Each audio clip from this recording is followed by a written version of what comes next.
বিশেষ করে 50 ভাগ যখন নারী, তখন তাদের কথা তো চিন্তা করতেই হবে। তবে আজকাল পড়াশোনায় মেয়েরা যেভাবে এগিয়ে যাচ্ছে, বিশেষ করে বিশ্ববিদ্যালয়, মেডিকেল কলেজ, ইঞ্জিনিয়ারিং কলেজে মেয়েদের আধিক্য বেশি। তাতে হয়তো আজ হোক কাল হোক এই কোটাটাও থাকতো না। যাই হোক, এটা নিয়ে হয়তোবা কোনো নারী সংগঠনগুলো আন্দোলন করার চেষ্টা করছেন।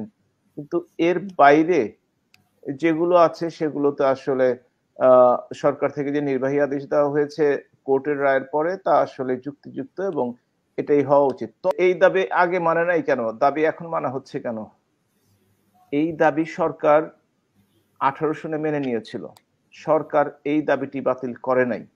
হাইকোর্ট বাতিল করেছিল। সরকার যদি সেই সময় হাইকোর্টের রুলকে ওভাররুল করে যদি বলতো যে মেনে নিলাম, তাহলে এটা আদালতের বিপক্ষে যেত। তখন বিরোধী দলরাই বলতো যে এই সরকার আইন আদালত মানে না। বিগত 2 সপ্তাহ ধরে বাংলাদেশে একটি অস্বাভাবিক পরিস্থিতি বিরাজ করছিল। সেটি মোটামুটি স্বাভাবিকের দিকে এগোচ্ছে এবং এখন থেকে একটু আগেই দেখলাম যে অফিস আদালত 9টা থেকে 3টা পর্যন্ত চলবে এবং একদম তো ১ম এ সাধারণ ছুটি ঘোষণা করা হলো, পরবর্তীতে ধীরে ধীরে কারফিউ উইথড্র করা হলো। সুতরাং দেশটা স্বাভাবিকের পক্ষে যাচ্ছে। তো এটা যে যাওয়ার আগে যে প্রাণহানিগুলো ঘটেছে তার রুহের মাগফিরাত কামনা করি এবং প্রত্যেকটি যে পরিবারের যে অপরিসীম ক্ষতি হয়েছে তাদের জন্য সমবেদনা জানাই।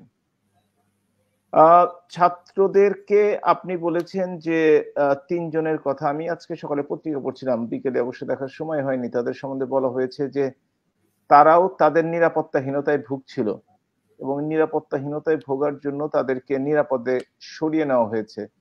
তারপরে কে কি বলেছেন আমি আসলে দেখতে পাইনি। আপনার কাছে শুনলাম, তবুও ইন্টারাপ্টেড হচ্ছিল। ইন্টারনেট কানেকশনটা এখনো ততটা শক্তিশালী না হওয়ার কারণে। সুতরাং আমি পুরোটা বুঝতে পারিনি। আমি যেটুকু বুঝতে পেরেছি সেটি হচ্ছে যে আন্দোলনের ধারাবাহিকতার সাথে সাথে আ দাবি দেওয়া, আন্দোলনের শর্ত পরিবর্তিত হয়। কোথাও স্থির থাকে না। সুতরাং যে প্রধান দাবিটি যেটি ছিল কোটা সংস্কার। আমি সত্যিকার অর্থেই সন্তুষ্ট যে কোটা সংস্কার যেটি করা হয়েছে, যদি কোটা সংস্কার নিয়ে শুধু কথা বলি, যে বৈষম্য ছিল সেটা উঠিয়ে নেওয়া হয়েছে এবং সকলের প্রতি যথাযথ সম্মানই দেখানো হয়েছে।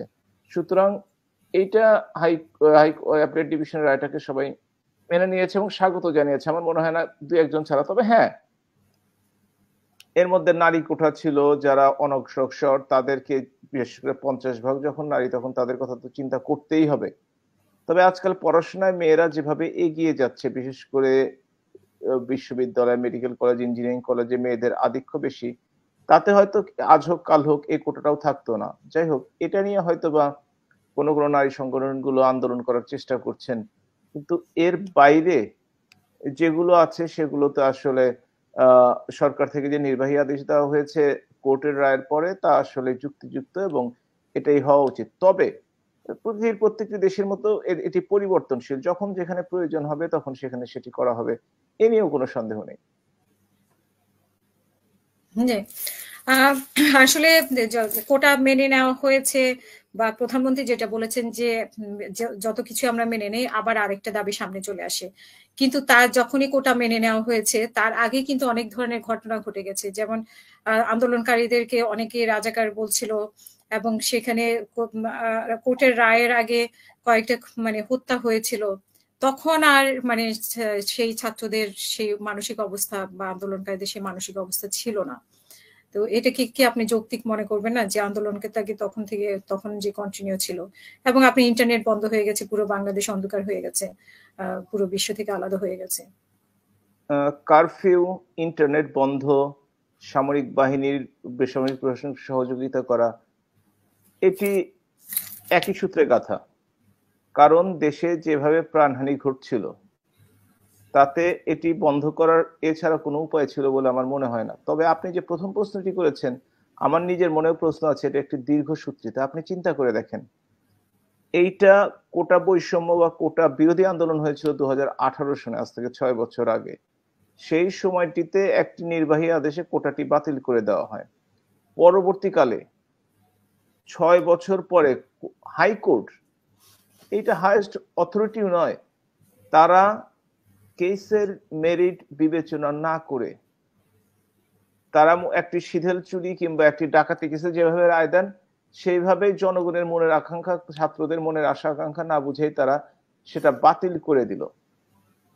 এখন যিনি বাতিল করলেন তিনিও কি বুঝতেন না যে ছাত্ররা যেখানে আন্দোলন করে, যে কারণে আন্দোলন করছে তার যৌক্তিকতা আছে কিনা, নাকি তারা বিচ্ছিন্ন গ্রহে বাস করেন, নাকি তারা ইচ্ছাকৃতভাবে দেশে একটি সন্ত্রাস উস্কে দিতে চেয়েছিলেন?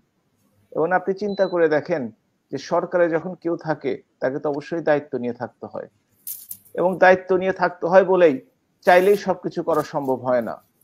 যে ব্যাপারগুলো নির্বাহী বিভাগের হাতে ন্যস্ত সেগুলো সাধারণত কোর্ট ইন্টারফেয়ার করে না, কিন্তু হাইকোর্ট এই ব্যাপারটিতে ইন্টারফেয়ার করার কারণে পরবর্তীতে একদিন পরেই অ্যাটর্নি জেনারেল তার বিরুদ্ধে অ্যাপিল করেছে এবং তাকে যৌক্তিক সমাধানের জন্য নিয়ে আসার কথা বলা হয়েছে। কিন্তু অ্যাপিলেট ডিভিশন সেটা আবার কি করলো, শুনানি করে 1 মাস পিছিয়ে দিল দ্বিতীয় শুনানির তারিখ।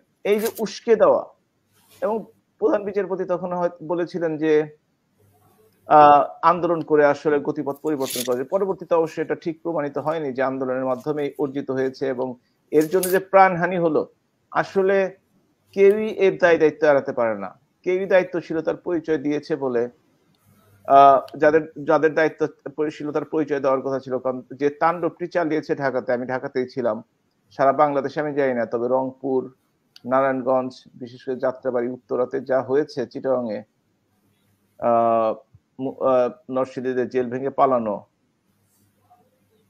সুতরাং একজন প্রশ্ন করেছেন যে এই দাবি আগে মানে নাই কেন, দাবি এখন মানা হচ্ছে কেন?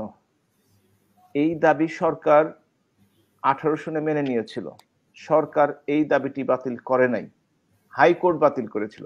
সরকার যদি সেই সময় হাইকোর্টের রুলকে ওভাররুল করে যদি বলতো যে মেনে নিলাম, তাহলে এটা আদালতের বিপক্ষে যেত, তখন বিরোধী দলরাই বলতো যে এই সরকার আইন আদালত মানে না, এবং সরকারকে দায়িত্বশীলতার পরিচয় দিতে হয়।